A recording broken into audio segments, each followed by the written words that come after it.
Hey guys, welcome back to the channel. Hope you guys are doing perfectly fine. In today's video I'm gonna show you the strange events happening all around the world, but this video is divided into two segments. In first segment I'm gonna show you the strange events, and the second segment I'm gonna show you the climatic strange event. That being said, let's start the video. Everybody looking at? So what is it? What we're looking at? Balloons?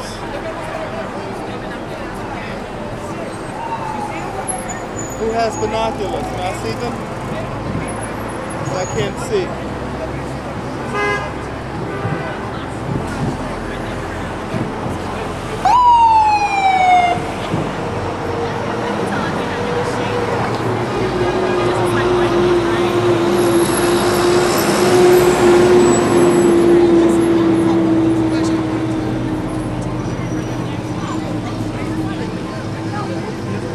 These white things were spotted in the skies of New York. They can be anything, but till now that's unknown. Let me know what are your thoughts in the comment section below.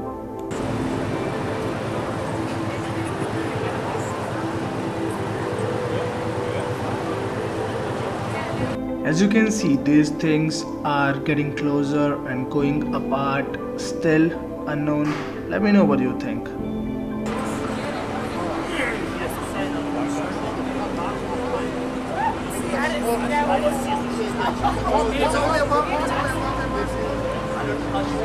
Did you film it this morning? This morning was great. Yeah. There's 5, 6, 7. 5, 6. Is that Jesus Christ? Please.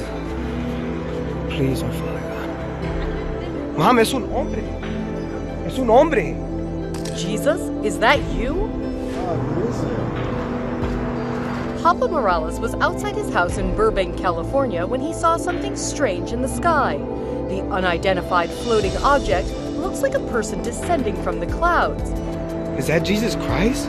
In the video, Pablo can be heard telling his family he thinks it's the second coming of Jesus. Telling his mother in Spanish it looks like a man. Mom, es un hombre. Es un hombre. Pablo and his family watch as the object keeps descending closer and closer to their roof. As it sinks behind the house, Pablo asks the group if they think it is balloons. You don't think that's balloons?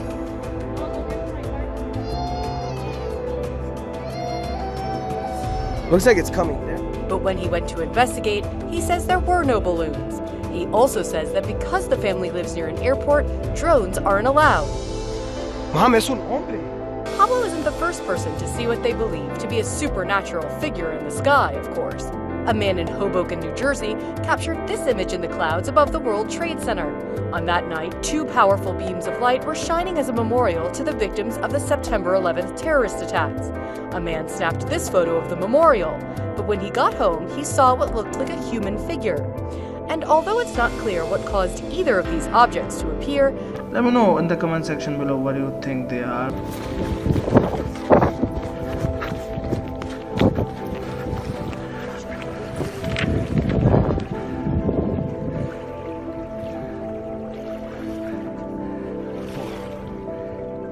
This footage captured the moment what appears to be a huge sea creature in the Great Prespa Lake, a massive body of water shared by Albania, Greece, and Macedonia. The viral video shows a Loch Ness monster-like creature, poking its long neck out of the water before ducking back down. Many viewers have been wondering whether the mythical beast has gone on holiday away from its usual home in Scotland's Loch Ness. But some local residents remain unconvinced of the legend, preferring to believe it is actually a giant catfish. Let me know what are your thoughts in the comment section below. This next video is coming from England, in which we can hear the strange sounds from the sky. So let's hear it and let me know in the comment section below what you think it can be.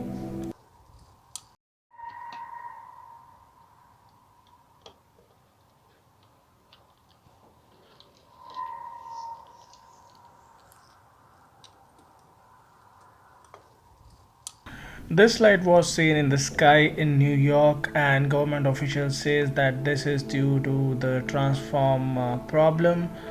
But let me know in the comment section below what do you think it is. As per me, it can be something different than what government says it is.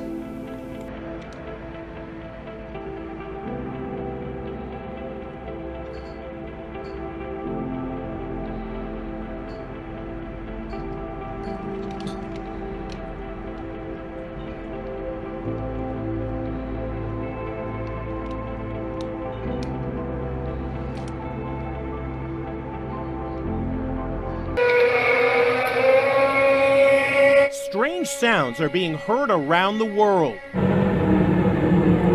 In Sweden, this sure sounds like a trumpet. In Michigan, another trumpet-like sound. In British Columbia, Canada, Dr. Glenn McPherson says he heard a strange humming sound in his home. First, he thought it was an appliance. Ultimately, I cut the power to the entire house, and the sound got louder. Then he discovered he was not alone. This is in fact a worldwide phenomenon, and I'm calling it the worldwide hum. Check out his Hum Map Data project. To date, some 17,000 civilians and scientists from around the world who call themselves hummers have reached out to him, saying they heard the same thing. Now listen to these strange booms that sound almost from another planet. Just have a listen to this.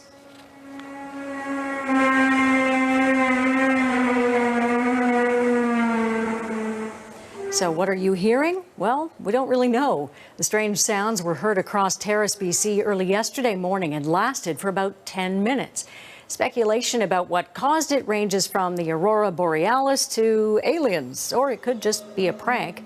But similar sounds have been recorded in other parts of BC and reported in other locations around the world. People have been recording strange noises like this one in Kiev for some time now. Videos filmed all over the world have appeared on YouTube, the first in summer last year. But no one's really sure what they're hearing. Speculation ranges from cloaked UFOs to military testing, to experiments by HAARP, a US research project that studies the ionosphere. The coronavirus emergency. Tonight, hundreds of Americans are flying home from Japan, where they have been trapped on a cruise ship for 2 weeks as more and more of their fellow passengers got sick around them. A convoy of buses pulling up to the Diamond Princess after dark. The Americans greeted on board by officials in hazmat suits. The bus is finally leaving the dock under heavy security. Passengers peering out of the windows on those buses as they left. 2 charter planes, you see them there, waiting at the Tokyo airport. One headed to a military base in California, the other to a base in Texas. All of them facing another 2 weeks, all facing another 2 weeks of quarantine. The Diamond Princess, with more than 350 confirmed cases, saw the biggest cluster outside of China, while inside of China, some 760 million people, more than half the country, are reportedly under lockdown or travel restrictions. ABC's Maggie Rulli starts us off in Japan, where she saw those American passengers depart. Tonight, most of the Americans trapped on board that quarantine cruise ship now flying home. Well, we're exhausted, but we're on the plane. This is the announcement they were waiting for. Now calling only those American guests from Emerald Deck. Relief finally arriving after an agonizing nearly 2 weeks in isolation aboard the Diamond Princess. Goodbye, Diamond Princess. Americans lining up and boarding more than a dozen buses today. Officials in hazmat suits on board, checking for symptoms of the new coronavirus. This is it. These are the buses that so many Americans on board have been waiting for almost 2 weeks. These Americans are finally heading home. Today, 70 new cases of the virus have been confirmed on board the ship, bringing the total number of infections to at least 355, the biggest cluster of cases outside China. The saga for these passengers far from over. Once home, those Americans will face yet another 14-day quarantine at 2 military bases. The evacuation's happening amid new concerns after another cruise ship carrying more than 2,000 passengers and crew docked in Cambodia. An 83-year-old American woman testing positive for the virus. Her husband has pneumonia. This after hundreds of passengers from the ship had already departed to several countries, including the U.S. The virus has now claimed more than 1,660 lives and infected more than 69,000 people worldwide.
Antarctica has just had its hottest day ever recorded. The temperature rose to 18.3 degrees Celsius. That was at an Argentine research base. It's on the Antarctic Peninsula, jutting up towards South America, and that part of the continent has warmed much faster than the global average over the past 50 years, causing glaciers to shrink by 87%. Now, scientists fear global warming will eventually disintegrate the ice sheet across the entire South Pole, and that will cause sea levels worldwide to rise by at least 3 meters. Well, Andrew Shepherd is a professor of Earth observation at the University of Leeds. He researches the changes in the Antarctic and its impact on the environment. He joins us now on Skype from Leeds. Good to have you with us here on Al Jazeera. First of all, just how alarming is this development? It's really important. This temperature record from the Argentine base has been really powerful for us. It's allowed us to say whether the changes that are happening in Antarctica, in this part of the continent, are short-term fluctuations or a long-term trend, and it's definitely the latter. But they also, very much like the Canadian fires at the moment, give us a glimpse into the future and how different parts of the world will be in just a few decades' time. So we've learned a lot about how ice responds to changes in climate just because of this particular part of the planet. At the northern tip of the Antarctic Peninsula, there are a series of ice shelves, and they're really floating extensions of glaciers into the sea. And they've broken away over the past 2 or 3 decades. We didn't think that that was possible until it started to happen. And that's an irreversible process. They won't grow back again for 1,000 years. And this is the first time it's happened in 10,000 years. So this is definitely a signal of dramatic change happening in our lifetimes. Countries like Somalia, Uganda, Ethiopia, and Tanzania are seeing one of the worst outbreaks of locusts in decades. An aggressive type of grasshopper that are swarming by the billions and tearing through people's livelihoods. The United Nations Food and Agricultural Organization, or the FAO, said that as the swarms of locusts tear through eastern Africa, the damage to pastures and crops could create, quote, severe consequences for the region, where nearly 12 million people are coping with severe acute food insecurity, and many rely on agriculture for their survival. Global agricultural and humanitarian organizations fear a terrible scenario of these swarms turning into a plague, which would mean desert locusts reaching over 60 countries, more than 20% of the total land surface of the world.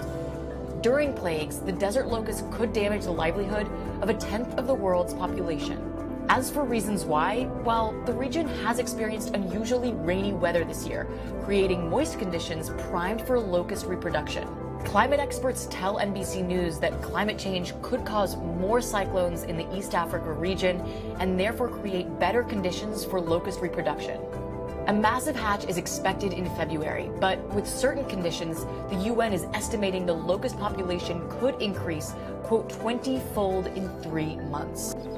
Up on the trees and down in the fields, swarms of locusts are everywhere. 1 billion of these desert insects are sweeping across East Africa, destroying crops and livelihoods as they fly from one country to the other. 10 million people in the region are now at risk